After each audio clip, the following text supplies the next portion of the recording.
Okay, here's part 2. I want to go into, just get right back on. So I'm in the church. I'm laying down. I'm getting ready to go to sleep. I just want to relax, to be honest with you. I'm kind of exhausted, but that's not going to happen this night. Angels were telling me that there was something coming. And something did come. All of a sudden I felt, like I told you about will, I felt that reverberation, like the whole building was shaking. This was so powerful. And my will against his will, which, I have to say that when I say my will, it's all the powers are granted to me only through the power of the Holy Spirit. So I have to give that up to that. It's not because of me completely that all of this is happening. I was given authority, basically, I guess you could say. But anyways, I remember I told you about the 2 young girls. Well, the youngest one kept trying to grab my feet and trying to bite into me. They were trying to eat me, I guess you could say, like my spirit, not my physical flesh. She kept trying to get over. I kept forcing her away with various means. I did battle with this. And then an angel told me that that's the mother, and that basically she had sacrificed her 2 kids to the devil just so she could get this kind of, this wasn't voodoo, this is something different. This was like Santa Maria or some, kind of, I think it came from South America or Central America, I'm not sure. Santa Maria was what I heard it called. I don't know if that's the name of it. But she was pretty powerful. She kept trying to curse me. They like to curse. They like to throw spells and crap like that on you. I fought her. I cast her away. I saved her. Well, the Holy Spirit saved her 2 children. They were redeemed. Their souls were basically cleaned right there, and they were taken away. She tried to take those souls back and trade them directly back to the devil. That was prevented from happening. Thank goodness. So those 2 girls were saved, but the lady, there's no way that she could be saved. She was just disgusting. Got rid of her for a little while, but someone told me I needed to, the angel said, you just can't stay here. It's just too much. You need to move on. And because that demon was tracking me, the one that those voodoo people were sent after me. It had been following me since I left, because I trapped those 3 voodoo people back at my house in different little things. Maybe I'll make a video about spiritual warfare at some point and how that worked, or give you the full details of that battle. But needless to say, the angels were just like, you got to trust us. And so I said, okay. And they go, walk this way. And they kept talking to me, and they were showing me a few things about how their powers worked and how these others were trying to trick me. And they said, you just have to trust us. And I just kept trusting them. They said, okay, go over here and walk. Now crouch down here. And I crouched down, by this fence, by this roadway. And I saw this little glowing eyes pop by. It wasn't that big. And they told me, see, that's him. He's trying to find you by your smell, and also by the, when you speak, there's a sound waves that come out that kind of ripple light, I guess you could say, and he can see those from far away. So I had to kind of whisper and talk in a certain way so that I could communicate. I got away from him, and they said, now just wait. And they told me that there was actually people in real life hunting me that were sent from New Orleans, and that there was some kind of bounty on my head, literally speaking, and that I had to just trust them, and I had to just keep going. And they said, now wait here, and they told me to look up. So I looked up into the sky. It was clear sky, and I seen these like bright flashes, almost like way up in the air. And then they said, now watch this, watch what comes down. Now look down, and they kind of, it's almost like moving my head for me, It's almost like someone doing this, like they're right here and they're showing you where to go. Now look up, and then look down, and I saw this gray stuff, like powder or something like that, fall down. And they said, that's the ones that were following you. And and they told me, and that's what happens to a body when it hits the atmosphere. That's what they told me, that they were just popping them up in the sky and popping them in the atmosphere, which I didn't mind because they were trying to kill me. So I was very happy with the angels for doing that. We continued on. I went to this one place, and like I said, I have a daughter, which they knew about, these voodoo people. They had, this is very hard to talk about because it involves my daughter. Let's just say that I didn't know what was going to happen at this time. I had to trust the angels. They told me that they had to leave, so they left me, and I was all alone there with a bunch of spirit creatures that I was fighting, and then I was also chatting with my daughter, who was in spirit form, projection, which, you know, you could say whether it was really her or not her is irrelevant at this point. But basically, I was like, why are you with these ones? And she told me, she accused me of a bunch of stuff that didn't happen. And I explained to her that's not what happened. They're lying to you. They're tricking you. And she's like, why would they want to do that? And I was like, because they want to kill me. And she's like, Daddy, I'm so sorry. The thing is, my daughter is 9 years old, and this daughter was 13. It was still my daughter. I knew it was. But I can't explain it. Anyways, I grabbed her out of there, her spirit form, in a certain way. I can't explain it because I just knew that I had to leave. I had to leave. Had to keep going. She couldn't get back. She said that they took something. She couldn't get back to her body, is what she was saying. She was screaming to me for help. I grabbed her up, and she goes, Daddy, if you go that way, they're going to kill you. And I said, I don't care. I said, I got to go that way. And she's like, Daddy, you know, it was so horrible. If you're a parent, just to think about your child screaming and asking you for help, and you can't help her. She's crying and saying, Daddy, Daddy, they're burning me. They're burning me. Daddy, help me. And every time I go back, she'd scream, no, Daddy, don't go back. Don't go back, Daddy. It's a trap. And every time I go forward, she said, Daddy, Daddy, go back, save me. You know, they got my body. You know, they're burning me. Her voice would get, they're unmaking, just like that. They're unmaking me, is what she said. They were trying to make her. And I probably walked for like an hour of her screaming.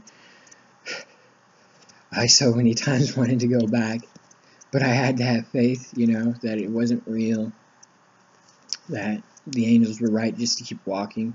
And I did. I kept walking. And at some point, and it was like, I kept telling her the whole time, I was like, you know, babe, it's okay. It's not real. Just ignore it. It's okay. It's not real. I didn't know in my own mind if it was real. I just had to have hope. Horrible experience, to say the least. But after we got out, she was like, oh, I'm saved, Daddy, I'm saved. It's okay, you were right. They don't have me. I'm right. I can hear Mommy singing. That's what she said. I can hear my mom singing. And I said, yeah, you just go there. Go back to your body. It's okay. They were just playing with you in your dream. And she went back. And I was told to go back to the hotel, because there was a hotel back at that place where I had, you know, done battle with them, and they had showed me my daughter and tricked me. So I went back, and they were there. To say the least, that was one of the most satisfying battles I've ever done. Broke their minds to pieces, we did. Oh, they deserved it so much. Awful people. Basically, I was given these arrows, I guess you could say, these white arrows, and it just destroyed their minds, just destroyed them. I can't explain it in detail. You'd have to kind of understand the spirit realm a little bit. But basically, they couldn't do nothing after that. All of their stuff was bound. I went, sorry, I'm still remembering. It's like a trimmer. Anyways, I got a motel room, had some conversations with some angels and stuff like that. And the next morning, I left about before my checkout time, and walking, because walking back, and I kind of felt something was off. And there was a field to my right and a field to my left. And the angel said, "Are you ready for this?" And I said, I guess, I can. So far, I haven't been ready, but let's just go. Let's just jump right into this. And all of a sudden, all of these black shadows just popped out, and all of these angels popped out, and there was just this huge old battle going on. It was beautiful, because all of the angels were just chasing these ones around. There was one negative angel, I call it a demon. It was a she, and actually someone else made a video about this, that actually she got turned into a statue, a white statue, because she was trying to trick me, told me to go this way, and the angel said, no, that's not true. So boom, she got hit and was turned into a statue. She dropped there. As far as I know, she's still laying on the side of the road as a statue. Not in the physical world, but in the spiritual realm. Anyways, all of them shadows start to die. All of that stuff starts happening, and the angel tells me, "Are you ready?" And I'm like, "For what?" And she goes, and then I didn't need to ask what after that, because all of a sudden I started getting all of these. The only way I could explain it is memories. I started remembering. They're not my memories. I knew they weren't my memories, but it was just like a flash. It's almost like this constantly in front of my eyes, of just children dying over and over and over again. Not the same children. They were just different children. Most were girls. Some were younger. Some were babies. It was just, I'm not trying to say this to be a horror for the horror factor.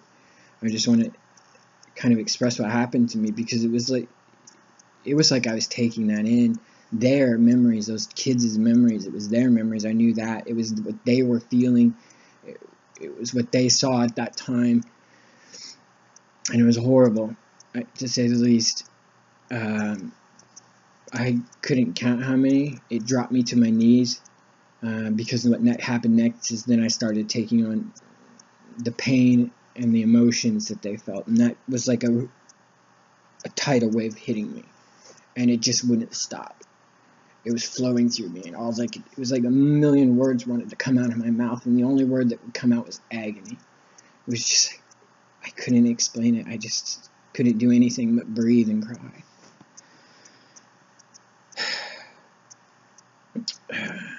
I'm glad I don't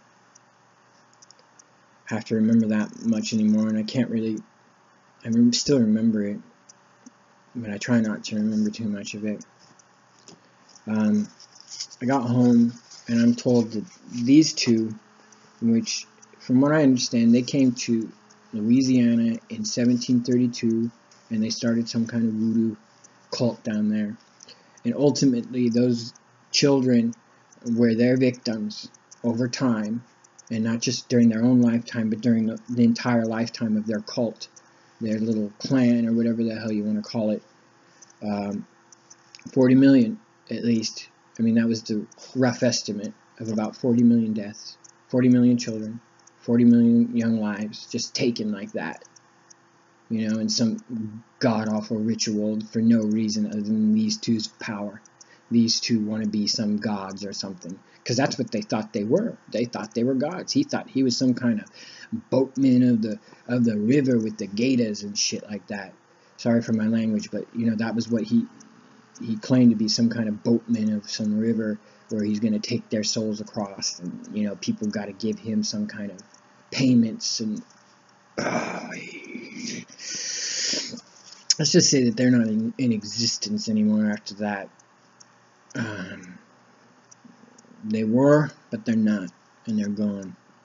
And whether those people in New Orleans, New Orleans, or whatever you want to call it, if they're still there, God help them. I don't think he will. No one else is going to in the end. He's the only one that can save them. Because truly, out of all this, such a horrible thing. I don't know how else to explain it. But that was the Voodoo King story, or you know, the Voodoo story. My battle with them two. Never want to have that battle again. Never. It was horrible. Not because of my own life or anything like that, but mostly because they just kept threatening the ones I love. Kept threatening, you know, innocent people. You know, that's all they care about is their own selves. That's all they cared about is their own glory. That's all they cared about is, you know, getting revenge because of some stupid reason. Stupid reasons. Anyways, I'm gonna end the video here. I truly hope that, you know, someone finds this educational and maybe it'll help someone overcome something, you know, if they've had similar experiences. I came out fine. I'm not insane like they wanted me to be. I'm scarred, yeah, but I'm gonna be alright. I got the Holy Spirit backing me up, so I think I'm gonna be just fine.